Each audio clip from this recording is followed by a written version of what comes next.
Today's segment, Top 10 Companies That Always Had a Message. Number 10, Blue Sky Software. Take care of the earth or lose it.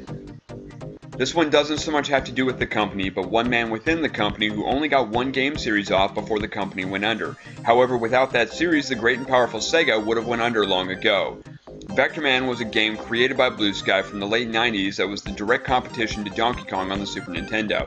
But this series isn't about the game, but the message it portrayed. Long before Wall-E, Vectorman told a story that showed what would happen if we continued to be lazy and waste away the world. It was the world in which we lived in, the garbage owl, what's his name? I'm Woodsy Owl, and I'm here to tell you about a dirty word, pollution. Captain Planet and the kids from the Magic School Bus. By your powers combined, I am Captain Planet! And Vectorman. All telling us that we are bad people and that we should buy electric cars and eat all of our broccoli and not make robots out of nuclear warheads. Number 9, AdventureSoft. Things are never as weird as you imagine them to be.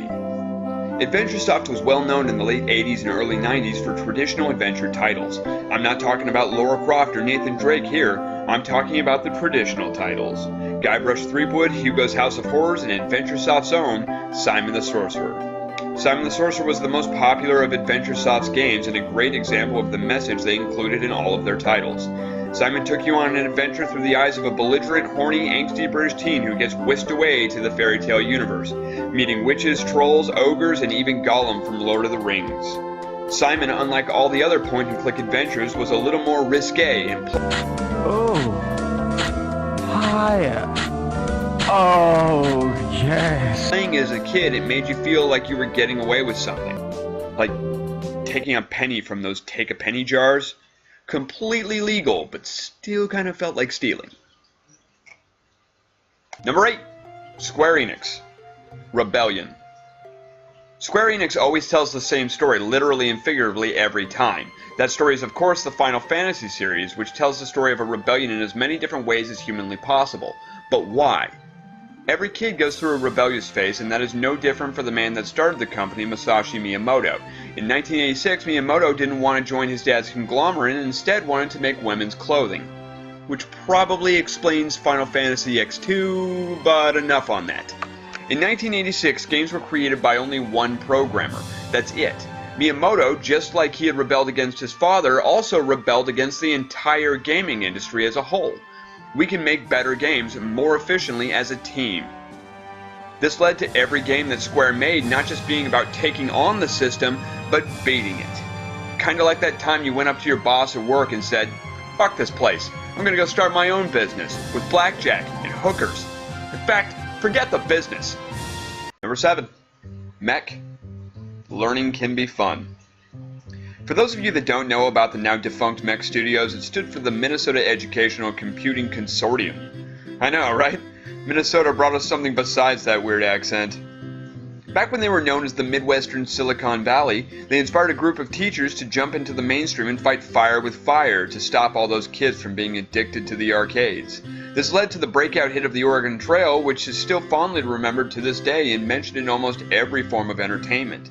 These are the guys that officially started the edutainment industry. What's more is that their trail series, the Oregon Trail, Amazon Trail, Yukon Trail, and even Oregon Trail 2, were all about letting you make choices that affected the rest of your game, which is what made the games both actually fun and informative, unlike those games that pretend to be fun, but are really, just math problems.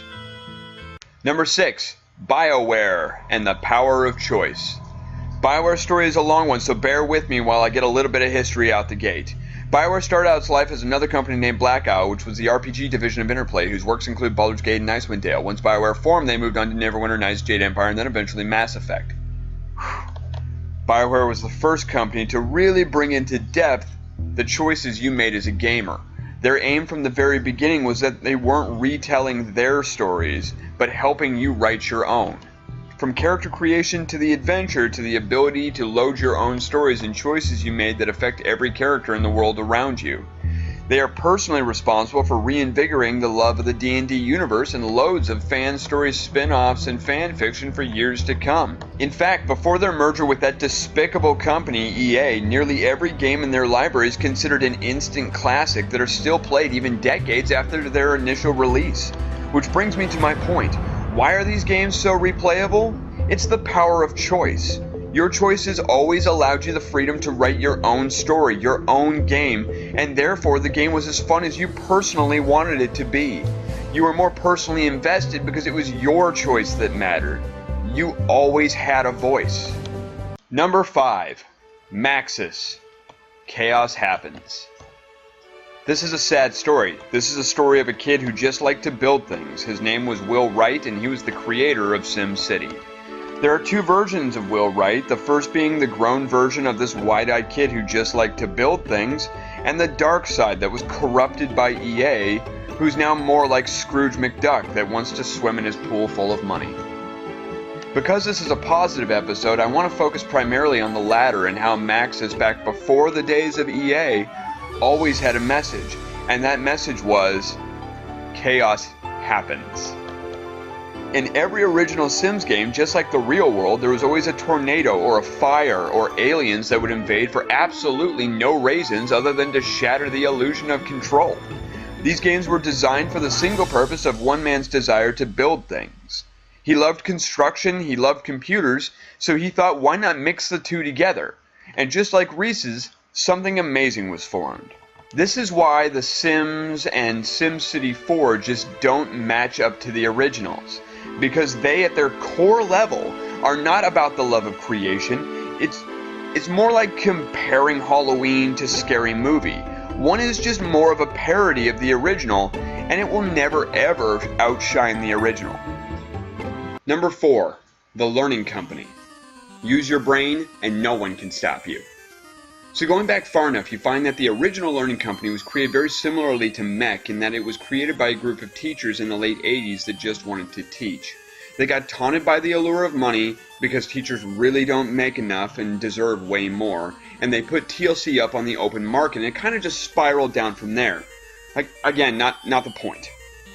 Before all that happened, they released 2 different series of games that were actually tied together by the same villain, who apparently went to the Ivo Robotnik School of Villainy.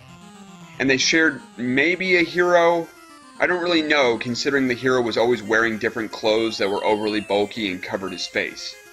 The first series was called The Super Solvers and featured critical thinking missions, and the second series was called Super Seekers, which were prequels to the originals and focused mainly on grade school mathematics. Each one of those games shared a core concept other than the math skills, which were hard.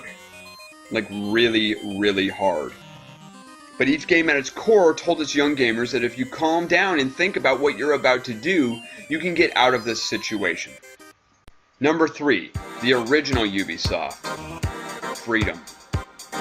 Ubisoft is kind of like those old Russian toy dolls. You know the ones where you take the top half off, and then there's a smaller one. You know, it has layers.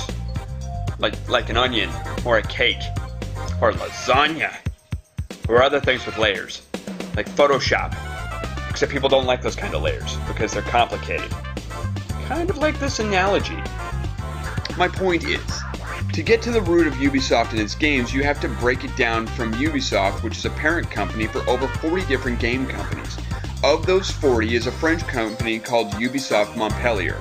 Montpellier is responsible for the Rayman series and Beyond Good and Evil.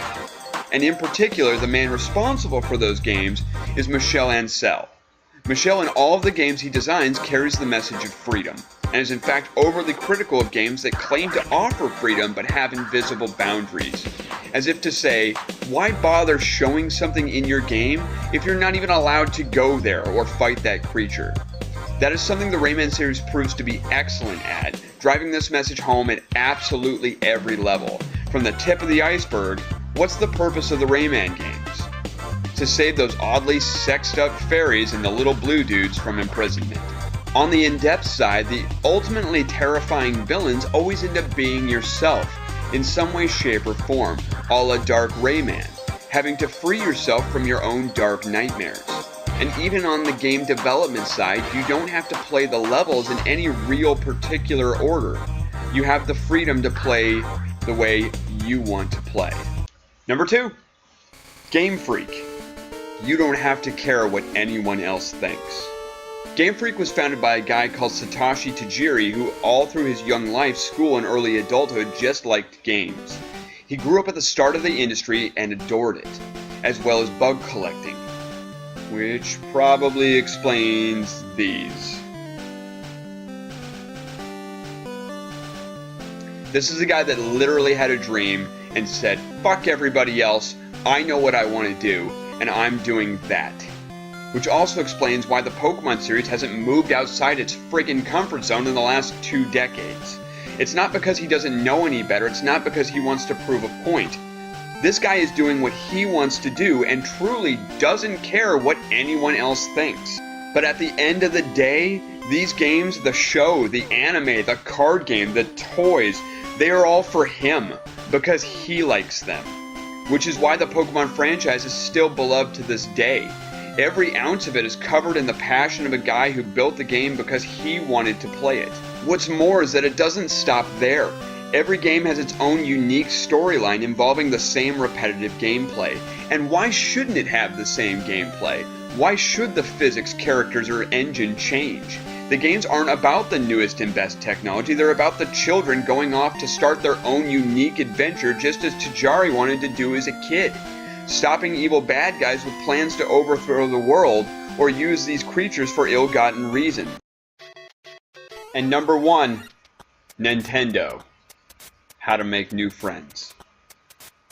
Nintendo is probably the most famous of all the companies on this list, and some of you may already be questioning why they are on this list at all. Nintendo always has a message in their games, but they're evil. Well, this isn't Disney, kids. Nintendo has always developed games for young adventurers. They may very well be the first company that actually told real stories with their games, and those games always involved going out on an adventure and making friends in the process. For the past 2 decades, Nintendo has fought evil companies within the industry with every step that they take, alongside Mario, Link, and Kirby. Despite them not having top-of-the-line graphics or the best online multiplayer, or even the ability to play movies half the time, they are still around as one of the top 3 gaming companies on the planet, and the longest-standing victor in the console wars. Every game in their library, every console they have ever created, and every add-on they have ever released tells the story of a lone hero who goes out on an adventure and finds more than just that, but lifetime friends that will always have their back. They have literally been teaching kids how to make friends for years. This is why all of their consoles have been party-based consoles. They are facilitating a place where you can make new lifelong friends. That's why Mario has Luigi, why Link saves his princess, and Kirby just wants to be friends with everyone. But what about Metroid, I hear you ask? Samus doesn't have any friends. She's just a lone gun woman. Well, get ready to have your mind figuratively blown, because next week we break down the Metroid series and how it tells the story of Nintendo versus the entire gaming industry. I'll see you then. Thanks guys for watching my video. If you liked what you heard, make sure you comment, subscribe, and share.